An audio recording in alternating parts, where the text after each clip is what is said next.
going on, everybody? I'm gonna say welcome to the Truth to Power podcast. I see this one with the CG on. It's a couple points I'm gonna hit on tonight, and the reason why I guess I want to talk about this, because I kind of been hearing. I ain't gonna say kind of been hearing. I spoke to somebody that volunteered with us. I ain't gonna say no names, and they was telling me that when they was in prison, they was working for a company that I worked for out here. And so basically they were the call center in prison. And the reason why I bring that up is because they told me while they was the call center in prison, they was making around, I want to say 125 an hour. But then they had privy to the books of the prison, and they pretty much told them like, hey, even though they paying the prisoner $1.25, they was paying the prison like, $10, let's just say. I don't know the exact number. But so they making prison profitable. So let's talk about the reality. People in prison, they work in kitchens, laundromats, factories, farms, call centers, like I said, warehouses. And this is prison labor that the prison is getting money for having people in prison. So we talk about people needing jobs out here, and this undercuts job workforce out here. Why wouldn't we address that? So I just feel like I don't think a lot of people really know the in depth that it really goes when you talk about prison labor, how much these people really getting paid for these same type of programs, these same type of things that we getting paid for out here. So I just think we kind of getting hit on two fronts. We take a hit when it comes to neighbors being incarcerated. We take a hit when people losing jobs. I know a lot of people, I'm not saying it's high paying jobs, but I know a lot of people that would take those call center jobs. And I'll put it like this, not only in prison were they getting jobs, but they was also getting commission. That's crazy to me. So this person told me they actually was calling and getting commission and getting $100 put on their commissary, whatever, however they go.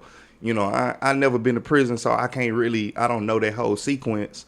But, I just think that that's crazy. Yep, look, Antoinette, look, it's new to me too.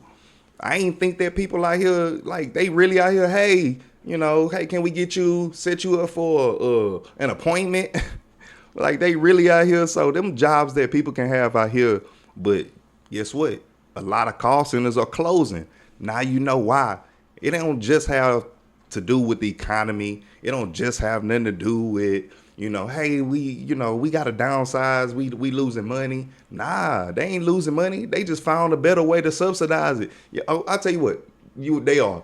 They actually making money because they taking how much they was going to pay you. And guess what? They just not paying your wages. You got to think about it on a bigger scale when we talking about these companies. They paying their insurance. They got to pay insurance for employees. They got to pay your medical, your dental, liability. If let's just say they have to fire you, then guess what? Now they got to pay unemployment. These are things that they got to pay for that they don't have to pay for prisoners. You think prisoners get workers' comp?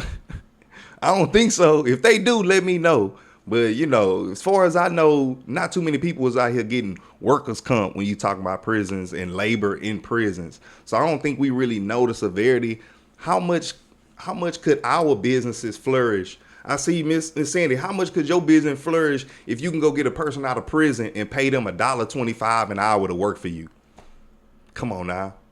You can't pay nobody that wage right now. But you got large companies that's able to go pay people $1.25, and now they propping up their businesses off this prison labor. Why would they need you? That's crazy. You know what I'm saying? And let's talk about the myth of this type of stuff is teaching them skills. Nah, these are the same jobs that they be working out here. So it ain't teaching them no skills. This ain't no modern transferable skills that they learn in technology. Now, I'm not saying that that's not happening, but let's just say on a large scale, that's not the biggest thing that's going on at the end of the day. Hold on right quick, y'all.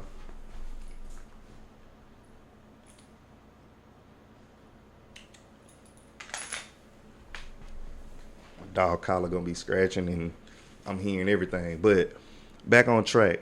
So they not teaching these prisoners no transferable skills on the large scale part of how they can help our community right now. So guess what? We got the same stuff coming in, but we not learning nothing, man. We still have the same recidivism, people going back to jail because guess what? You ain't got no skills to transfer within right now.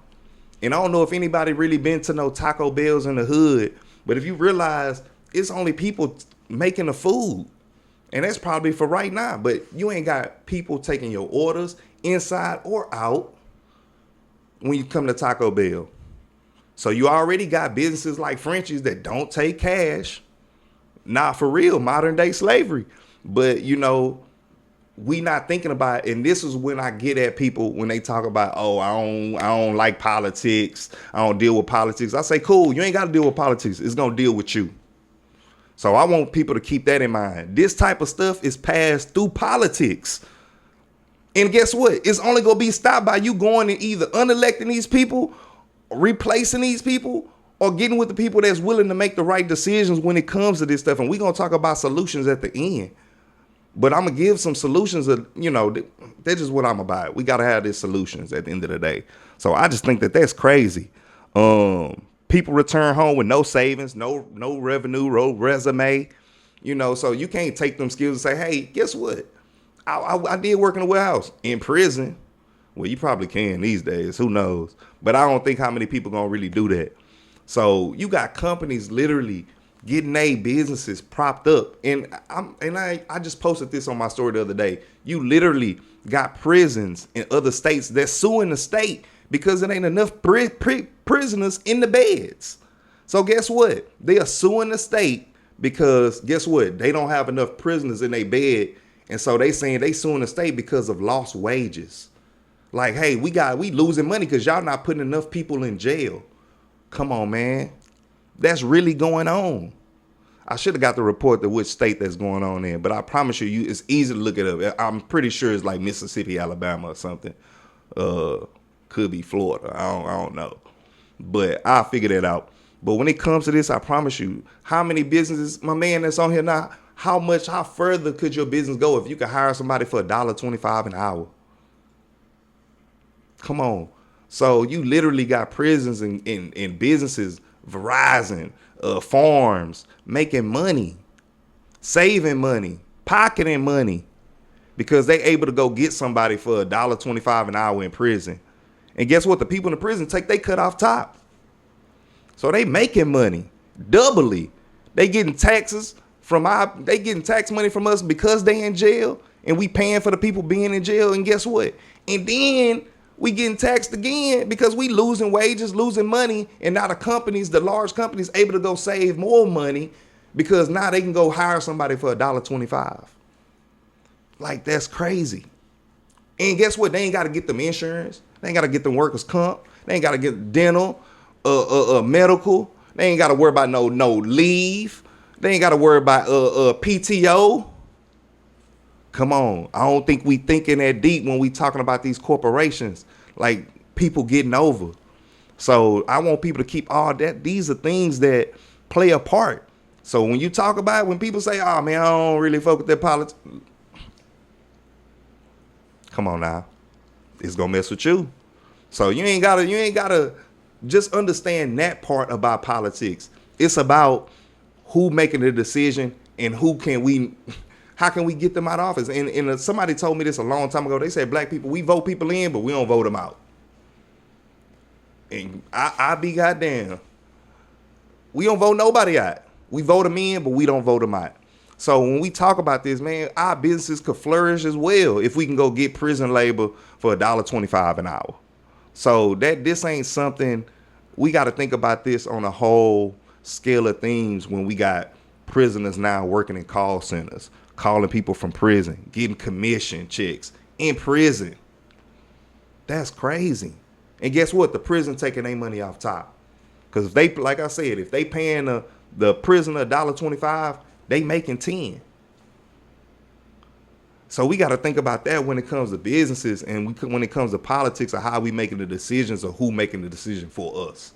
And that goes for, they ain't even no race thing. That's across the board. You know what I'm saying? So I want people to get that in their mind. Like, this is a money game at some facets of what we talking about in our communities, like revenue. So, man, let me go to the next point, because we already know that they not giving them no transferable skills when we talking about prison labor, but they taking jobs from people in the free world. Like they say, short-term savings, long-term damage. Prison labor is cheap for governments and corporations, but expensive for society. Like I was just saying, higher recidivism, lower employment for the outside. You know what I'm saying? They just had a video the other day of a lady. She just asked the judge, like, "Hey, I'm homeless. Can I just stay in jail for another month?" They say, "Yeah, just don't bail out. Don't bond out. You'll be all right. Just stay." You got people electing to stay in jail because they ain't got nothing on the outside. So it's so many more things that we can be doing when we talking about our revenue. And I had a whole debate with, I ain't gonna say no names, but I had a whole debate with a young lady. I like her. And my biggest thing is, I'm not saying that all these people didn't do nothing, like Sheila and everybody. No, what I'm saying is, I'm sure they did bring billions of dollars here and billions of dollars back to but how we would have allocated those funds and spent them is how we differ. That's what I don't consider investing in infrastructure and the bus system as wins for the black community when we talk about economics. I just don't. Somebody gonna have to convince me of that one, because I don't connect those two dots. Because you can create 1 million bus lines, but that don't mean $1 in nobody's pocket in the community for sure. So somebody please explain that to me. So when I talk about economics for our community, I'm talking about businesses. I'm talking about things that we control, power, things that we got. You know what I'm saying? So I'm not talking about, transportation. Oh, they did some infrastructure. They made the drainage. That's nice. I love that. Please do that. We need that too. But that ain't economics for our community. That ain't what I'm talking about when I talk about economic development. That ain't what I'm saying. When I talk about economic development, it's the plans that we put out through the super neighborhood when we talk about, hey, we got 40 empty buildings on 3 main thoroughfares. Guess what? If we just filled that up, half of those, that's 20 new businesses within a 3 to 5 mile range. That's what I'm talking about. We talking about economic development. Give us some of those, the business. We always talk about, they talk about all the programs and things that go on. But guess what? I've been in here a long time now thinking about all this stuff. But I can't tell you one business that I ever know that got some tax increment money set back from all these things that they say you can get from the government. It may sound good, and I'm sure some people get it. I just don't know none. If you know something in Houston other than the big boys that get stuff, let me know. I'm willing to learn. But as far as I know, main people ain't get this. I have a lot of people that call me about nonprofit stuff all the time. But I don't think a lot of people know, like, a lot of that stuff is relationships. I don't, look, that money ain't given away all the time. You know what I'm saying? It's on a need to know basis sometimes, So anybody that know, they know. So when you putting your bids in for these contracts, when you putting your bids in for this money through the state, federal, local, whatever, like, this stuff is competitive. You know what I'm saying? So it's not always as easy and cut dry. We got more dependence on the public system when you talk about short-term, long-term damage to our community, with prisoners taking up a lot of the jobs, which is crazy. And I want them to get paid. And again, we're going to talk about some solutions after this. But when we talking about, we got people that don't have jobs out here, and with the rise of AI, and I said this, I want y'all to mark my words. Right now, if you people that's already riding Uber, driving Uber, like, it's about to get really real for y'all. Especially with the autonomous drivers coming and no driverless cars. Because I want you to mark my words. They already in San Francisco and other places like that, where you got a ride of a person for $20-something, you gonna get this driverless car for $5. And I know a lot of people like, man, no, I'm gonna support people. Trust me. When you gotta choose and your money low between $20 and $3, we gonna see what you talking about then. I promise you. So all this stuff is coming into play, and we already know that Elon Musk and Tesla, they already done built. They just built a new thing over here. I think right outside in Texas. So these factories, it ain't autonomous driver. This stuff is on the way. He've already struck a deal with his own company about getting $1 trillion. Like what? For hitting certain benchmarks through the business. And guess what? I'm pretty sure he gonna do it if he continue to go this route. So he assumed for people that had those jobs through Uber and a lot of that stuff is gonna end. So I just want people to start putting this type of stuff in your mind. We got to start thinking about real economics and what they look like for our community, and our families. At the end of the day. Okay, so real quick, solutions. If you're gonna keep doing that, pay the incarcerated person a real wage. But guess what? We know they're not gonna do that because you might as well pay us. So they not gonna do that. I mean, it still would be cheaper because they probably don't have to pay for insurance. But at the end of the day, pay them the wage that you're gonna pay us, or at least minimum wage. Make that fair. You shouldn't be able to pay the prisoners lower than minimum wage. Or if you can do that, if you want to say they're dehumanizing them that way, then you shouldn't let them work at all. In my opinion, if you ain't gonna pay them right, don't pay them at all. Let them go be prisoners or learn some real skills. Because right now, y'all just getting free, cheap labor. And I want everybody my homework is everybody go look into it. I promise you, a company that you participate in, this ain't no boycott. I ain't saying boycott nothing because, look, I ain't got the patience. But go look into it. I promise you, a lot of the people that we patronize, you're going to see that these are things that, you're going to see. So I just hope people take a look into, this is not a call to boycott. This is a call to action of your own community and your own family's economics. That's what this is a call to. This ain't a call to say, hey, don't go to this store, go look into this person and don't support them. Nah, that ain't what this is. This is the call to what is the economics for your own family, for your own community, so on and so forth. So that's what we want this to be, an awakening to be. Look, for what other jobs they gonna be able to give them in prison for a lower wage, no insurance, no workers' comp, no PTO, probably don't even pay payroll taxes. Crazy. So I just hope, this spark us to think about something bigger, and I recommend some books at the end as well that I think that'll help spark your juices flowing. And me and a coworker was talking about today is that I think we think about ourselves here in America as the good guys, but we ain't. We the big bully. We the person, we the people that everybody despise. It's a reason why they created BRICS. If you don't know what that is, go look it up. BRICS. I was about to say K because I was about to spell the real brick, but BRICS. Go look it up. And what they doing, and we about to really see some real world changes when it comes to economics. So that's why our group, of course, Creative Group Economics, you're gonna see it, CGE, top and bottom. But again, it's the Truth to Power podcast. We want you to really think about what our community is going through, what we need to do when it comes to our economics, and how independent do we need to be. And I'll talk about some other races and how we are outworked, outmaneuvered, outorganized. And this is just a wake and call for us.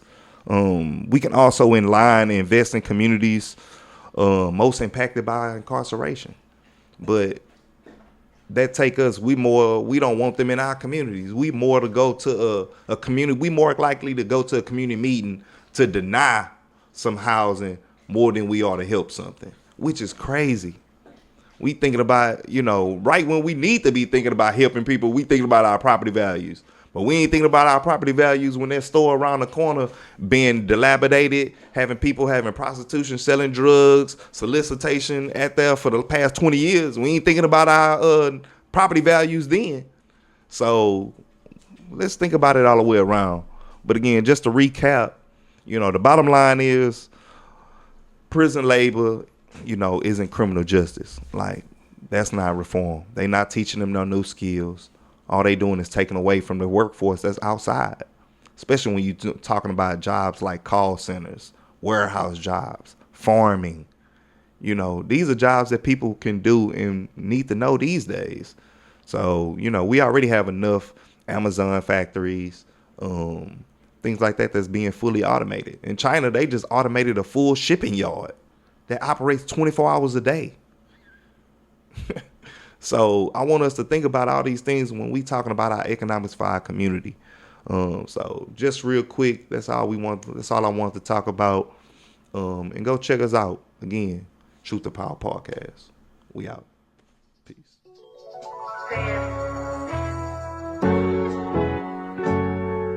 They try to frame me with the pictures I paint.